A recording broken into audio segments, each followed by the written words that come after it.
വീണ്ടും വാർത്തകളിലേക്ക് വരുമ്പോൾ മലപ്പുറത്തേക്ക് തന്നെയാണ്. അവിടെ പൊന്നാനി കടൽക്ഷോഭത്തിൽ മത്സ്യത്തൊഴിലാളികളുടെ പുനരധിവാസത്തിനായി ആരംഭിച്ചിട്ടുള്ള പദ്ധതി 2 പതിറ്റാണ്ടായിട്ടും പൂർത്തിയായിട്ടില്ല. ലക്ഷങ്ങൾ ചിലവഴിച്ച് നിർമ്മിച്ച കെട്ടിടങ്ങൾ കാടുകയറി സാമൂഹ്യ വിരുദ്ധരുടെ താവളമായി. 25 വർഷം മുൻപ് കെട്ടിട നിർമ്മാണത്തിൽ പാളിച്ച വന്നതോടെയാണ് പദ്ധതി നിലച്ചത്. 60 വീടുകൾ നിർമ്മിക്കേണ്ട ഇടത്ത് പണിതത് 120 വീടുകളാണ്. പ്രദേശത്തെ തകർന്ന കെട്ടിടങ്ങൾ പൊളിച്ച് കടലാക്രമണത്തിൽ വീട് നഷ്ടപ്പെട്ടവർക്ക് വീട് നിർമ്മിച്ചു നൽകണമെന്നാണ് ആവശ്യം. ഇവിടെ എന്ന് പറഞ്ഞാൽ ഈ മേഖലകളിലുള്ള നല്ലൊരു പെൺകുട്ടികളെ കല്യാണം കഴിക്കാനോ അതുപോലെ ആൺകുട്ടികൾക്ക് ഒരു പെൺകാര്യം വരാനോ ഒന്നും വരുന്നില്ല ഈ മേഖലയിൽ. കാരണം എന്താ വെച്ചാൽ ഇത് ഇങ്ങനെ കെടുക്കാൻ തുടങ്ങിയിട്ട് സാമൂഹ്യ വിരുദ്ധരുടെയും അതുപോലെ ഈ ചിന്തുക്കളുടെയും ഒരു വിഹാര കേന്ദ്രമായിട്ട് ഈ മേഖല മാറിയിരിക്കുകയാണ്. ഞങ്ങൾക്കിപ്പോൾ ഒരു പ്രതീക്ഷയുള്ളത് ബഹുമാനപ്പെട്ട MLA ശ്രദ്ധയിൽ ഈ വിഷയം കൊണ്ടുവരികയും അദ്ദേഹത്തോട് ഞങ്ങൾ ആവശ്യപ്പെട്ടിട്ടുള്ളത് തീരദേശത്ത് താമസിക്കുന്ന മത്സ്യത്തൊഴിലാളികൾക്ക് ഒരു 5 സെൻറ്റോ 4 സെൻറ്റോ കൊടുക്കുകയാണെങ്കിൽ അവരുടെ ഉള്ളത് എന്തെങ്കിലുമൊക്കെ വിറ്റ് അവരൊരു വീടുണ്ടാക്കിയിട്ട് ഇവരെ താമസിക്കുമെന്നാണ് ഞങ്ങൾ ഈ സർക്കാരിനോടും. ഈ സർക്കാരിൽ ഞങ്ങൾക്ക് നല്ലൊരു പ്രതീക്ഷയാണ്. അത് MLA മുമ്പിൽ ഞങ്ങൾ ഈ ആവശ്യം ഉന്നയിച്ചിട്ടുണ്ട്.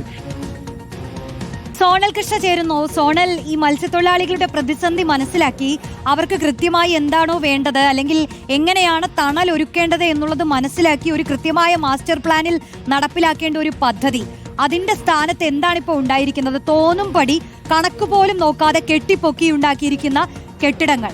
ഇതിപ്പോ എന്താണ് അവസ്ഥ? എങ്ങനെയാണ് ഒരു പരിഹാരം കാണുക?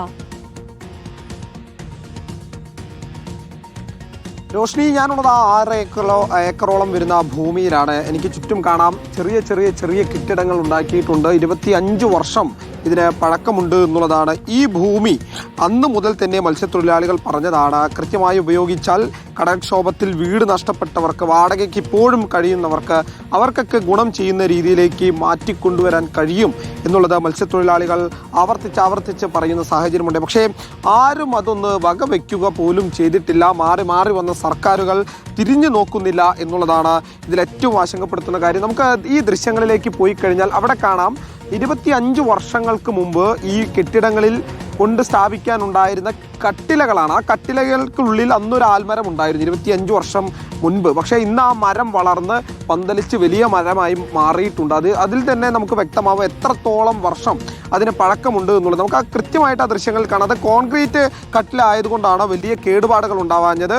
ഇപ്പോൾ അതിൽ പണ്ടുണ്ടായിരുന്ന മരം വളർന്ന് പന്തലിച്ച് ഒരു ആൽമരമായി മാറുന്ന സ്ഥിതിയാണ് ഉണ്ടായിട്ടുള്ളത്. നമുക്ക് ഈ വീടുകൾ പരിശോധിച്ചാൽ അറിയാൻ കഴിയും. അന്ന് ഉണ്ടാക്കിയിട്ടുള്ളത് ചെറിയ സ്ഥലത്ത്, അതായത് ഇന്നലെ നമ്മളിവിടെ വന്ന് സംസാരിക്കുന്ന സമയത്ത് ഈ പ്രദേശത്തെ ഒരു മത്സ്യത്തൊഴിലാളിയായിട്ടുള്ള ചേട്ടൻ പറഞ്ഞത്, ഒരു മയ്യത്ത് കൊണ്ടുവന്ന് വെച്ച് കഴിഞ്ഞാൽ അതിനെ തിരിച്ചൊന്ന് കിടത്താൻ പോലും സൗകര്യമില്ലാത്തൊരു സ്ഥലം. നമുക്ക് ആ വീടെന്ന് പറഞ്ഞ് ഇവർ പണിത ആ കെട്ടിടത്തിലേക്കാണ് നമ്മൾ ഈ കയറി വരുന്ന സ്ഥലം നിങ്ങളൊന്ന് നോക്കണം എത്രത്തോളം ഉണ്ട്. ഇതിൻ്റെ ഒരു വീതി നീളവും എന്നുള്ളത് നമുക്ക് പരിശോധിക്കാം. കയറി വരുന്ന ഭാഗത്തിൻ്റെ ഒരു നീളമാണ്. ഇതിലെങ്ങനെയാണ് ഒരു വ്യക്തി കിടന്നുറങ്ങുക എന്നുള്ളത് തന്നെയാണ്. ഇങ്ങോട്ടേക്ക് വന്നു കഴിഞ്ഞാൽ മറ്റൊരു മുറിയുടെ ദൃശ്യങ്ങളാണ് ഈ കാണുന്നത്. ഇത് കഴിഞ്ഞാൽ ഇവിടെ ഈ മതിൽ പൊളിഞ്ഞത് കൊണ്ടാണ് ഇവിടേക്ക് ഇനി ഭൂമിയില്ല, കെട്ടിടമില്ല. അത് കഴിഞ്ഞ് നമ്മൾ അങ്ങോട്ടേക്ക് പോയി കഴിഞ്ഞാൽ ഇത് നോക്കൂ, എത്ര ദയനീയമാണ് അവസ്ഥ എന്നുള്ളത്. ഇതിനപ്പുറത്തേക്ക് വന്നാൽ ഒരു സ്ഥലവുമില്ലാതെ 2-3 ഭിത്തികൾ നിർമ്മിച്ചുകൊണ്ട് ആളുകൾ എങ്ങനെയാണ് ഇതിൽ താമസിക്കുക? 25 വർഷം മുമ്പ് ഇത്തരത്തിൽ ഈ കെട്ടിട നിർമ്മാണത്തിൽ വന്ന പാളിച്ചയാണ് പിന്നീട് ഇതിൻ്റെ അനാസ്ഥ കാരണം 25 വർഷങ്ങൾക്കിപ്പുറവും ഈ ഭൂമിയും കെട്ടിടവും ഇങ്ങനെ കിടക്കുന്ന സാഹചര്യം വന്നത്. അന്ന് ഇതുമായി ഈ കെട്ടിടം പണിത കോൺട്രാക്ടർ ഉൾപ്പെടെ ഈ വിഷയത്തിൽ കേസ് കൊടുക്കുന്ന സാഹചര്യം ഉണ്ടായിരുന്നു. ആ കേസിലായിരുന്നു ഈ ഭൂമി എന്നുള്ളതായിരുന്നു മാറി വന്ന സർക്കാരുകളൊക്കെ ഉൾപ്പെടെ ഉന്നയിക്കുന്ന സാഹചര്യം ഉണ്ടായിരുന്നു. പക്ഷേ ആ കേസൊക്കെ തീർന്നെങ്കിൽ പോലും എന്തുകൊണ്ട് ഈ കെട്ടിടങ്ങൾ പൊളിച്ചു മാറ്റിക്കൊണ്ട് ഈ കടലാക്രമണത്തിൽ വീട് നഷ്ടപ്പെട്ട മത്സ്യത്തൊഴിലാളികൾക്ക് നല്ലൊരു വീട്, ചുരുങ്ങിയതൊരു 4 സെൻറ്റെങ്കിലും വിഭജിച്ച് നൽകി ഇവിടെ ഒരു വീട് പണിയാൻ എന്തുകൊണ്ട് സർക്കാർ തയ്യാറാവുന്നില്ല എന്നുള്ളതാണ് ഈ പ്രദേശത്തെ ആളുകളൊക്കെ ചോദിക്കുന്നത്. നമ്മൾ 2 ദിവസം മുമ്പാണ് പൊന്നാനിയിലെ കടൽക്ഷോഭം ഉൾപ്പെടെ റിപ്പോർട്ട് ചെയ്യുന്നത്. അന്ന് നമുക്കറിയാം, ഒരാഴ്ച മുമ്പ് നമ്മളിവിടെ എത്തിയപ്പോൾ ആ ഉമ്മമാരൊക്കെ പറഞ്ഞത്, ഏത് നിമിഷവും ഞങ്ങളുടെ വീട് കടലെടുക്കാൻ സാധ്യതയുണ്ട്, അന്തി ഉറങ്ങാൻ പേടിയാണ് മോനെ എന്നുൾപ്പെടെ ആ മത്സ്യത്തൊഴിലാളി കുടുംബങ്ങളിലെ ഉമ്മമാർ നമ്മളോട് സംസാരിച്ചതാണ്.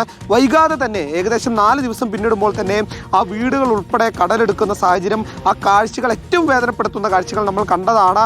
അവർ അതായത് ഈ പ്രദേശത്തെ ജനപ്രതിനിധികൾ ഇടപെട്ട് ആ വീട്ടിൽ നിന്ന് ആളുകളെ മാറ്റിയത് കൊണ്ട് മാത്രമാണ് അന്ന് ആ ഉമ്മമാരൊക്കെ മാറി താമസിച്ച് അവരൊക്കെ ഇപ്പോഴും ബന്ധുവീട്ടിൽ കഴിയുന്ന സ്ഥിതിയാണ്. മുന്നോട്ടിന് എങ്ങനെ എന്ന് ചോദിക്കുന്ന ചോദ്യങ്ങളാണ്. കാരണം ഒരു ആയുസ് മുഴുവൻ കഷ്ടപ്പെട്ട് നിർമ്മിച്ച വീടുകൾ അത് കടലെടുത്ത് പോകുന്ന സ്ഥിതി, അവരെ സംബന്ധിച്ച് എല്ലാം നഷ്ടപ്പെട്ട് അവർ ബന്ധുവീട്ടുകളിൽ താമസിക്കുന്ന സ്ഥിതിയുണ്ട്.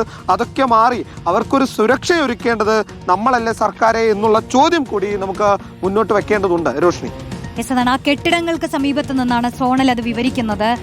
ആലോചിച്ച് നോക്കൂ, മത്സ്യത്തൊഴിലാളികളുടെയൊക്കെ പ്രശ്നങ്ങൾ എന്ന് പറയുമ്പോൾ പ്രതിസന്ധികൾ എത്രയോ പറഞ്ഞ് എത്രയോ ദുരിതങ്ങൾ അനുഭവിച്ച് കാലമെടുത്തായിരിക്കും ഒരു പരിഹാരം, ഒരു പദ്ധതി ഉണ്ടാകുന്നത്. ആ പദ്ധതിയുടെ അവസ്ഥയാണ് ഈ കാണുന്നത്. പിന്നെ എന്താണ് അവർ പറയേണ്ടത്?